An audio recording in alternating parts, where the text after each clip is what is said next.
What's good, y'all? What's good, fam? Welcome back to Stop and Refuel. It's Mo, and today I'm gonna break down the four different types of categories when it comes to spending quality time with your significant other.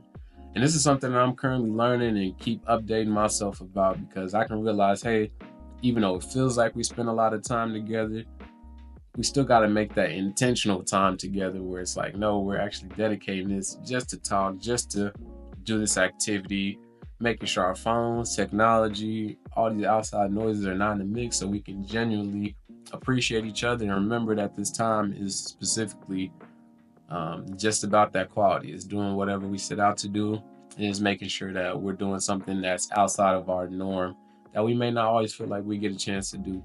So I'm gonna share these categories, the whys, the ideas, and hopefully this can help you spend some more quality time with your significant other. But the first category is just being cozy and low key. And this is, those activities that help you slow down, help you reconnect, and simply just enjoying each other's company without the pressure of going out, spending money on food and doing all these different things. So it's perfect for building emotional intimacy and just unwinding together.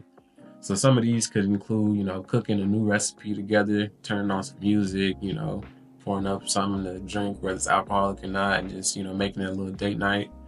Having a movie date with some type of theme or a movie night at the crib, doing some kind of puzzle or playing a board game or some type of game that you both enjoy, board game, card game, something like that. Creating a shared playlist, adding songs that both remind you of each other. And I think the last one would be just to read a book out loud or read a poem out loud to each other that might have some type of, semblance to your significant other or something that you feel like they might need to hear or learn or, just be a good thing to share. The next category is outside activity. So this is just, moving together, moving together, encourages bonding, encourages conversations, and plus share physical activity can make you just feel more connected overall. And this is to help break routine and add fresh energy into your relationship. So some of these things could include taking a walk or a hike. These things are great for conversations and just disconnecting from technology.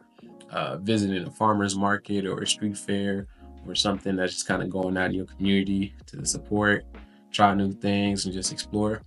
Um, Taking a workout or a dance class together, learning a new dance, learning a new move. It could even be just be, setting something up and just understanding, hey, let's try to learn this TikTok dance together. It's probably something you probably heard but never wanted to do, but go ahead and try it out. And even if you're terrible, it'll still be fun. And the last thing you could do is maybe bike around your city or a park or find some type of way to just be out and free. Take a streetcar, get some fresh air, pack some snacks, and just make a mini adventure out of it. Just trying to see what you haven't seen. There's been plenty of times where I've driven up and down a block, but I've never really walked that same block to see what kind of stores, what kind of things that they have there available, and just taking my time to actually notice what is available in my city. So the next thing is just having romantical and intentional time. So of course, this is the thing that people think about a lot when they think about this quality time. But these activities are really mainly about being present. It's mainly about being thoughtful and emotionally tuned in. So this can help you deepen your connection while fostering that vulnerability, affection, and share a vision for what I got going on right now or in the future. So I think some good ways to do this could be either writing love letters to each other or just writing letters to each other and reading them out loud or tucking them away for later. Uh, if you're in an area where it ain't too much smog or pollution, all these other things, you can stargaze or just look up at the night sky or just enjoy a nice evening outside at night. Make sure you're comfortable, bring snacks, and just curate some kind of vibe where y'all can just talk and just be present with the universe and stuff. Um, Another good thing would be to plan your future together. Figure out what kind of dreams y'all can talk about, what kind of trips y'all can imagine yourselves taking in the future, what your ideal home would look like, ideal family situation, all kind of things that will help you understand and plan and just see what kind of future y'all could build together. Another good idea would be a yes day or taking a yes day, where it's like you just saying yes to each other's suggestions and just making sure you have a day of spont- spontaneity, spontaneous events, and just kind of going with the flow. And yes, saying yes to things you don't normally say yes to, and just trying not to say no as much to kind of anything really.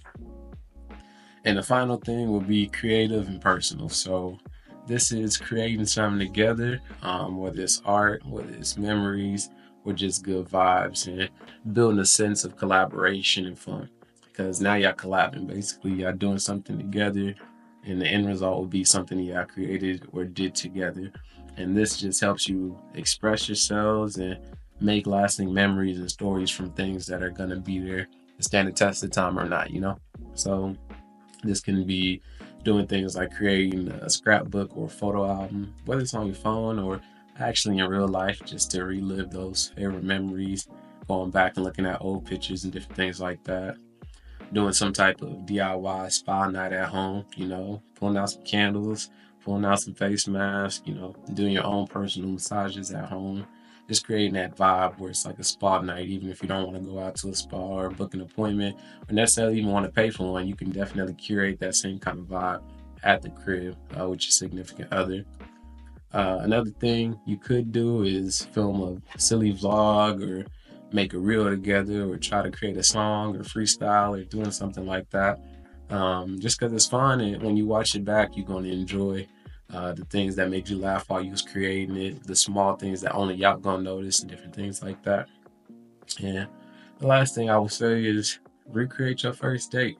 Hopefully it was a good one. It was memorable, but try wearing the same kind of outfit, going to the same type of locations, trying the same type of foods, or doing whatever that kind of helps you remind you where y'all was when y'all started y'all relationship compared to where it is now.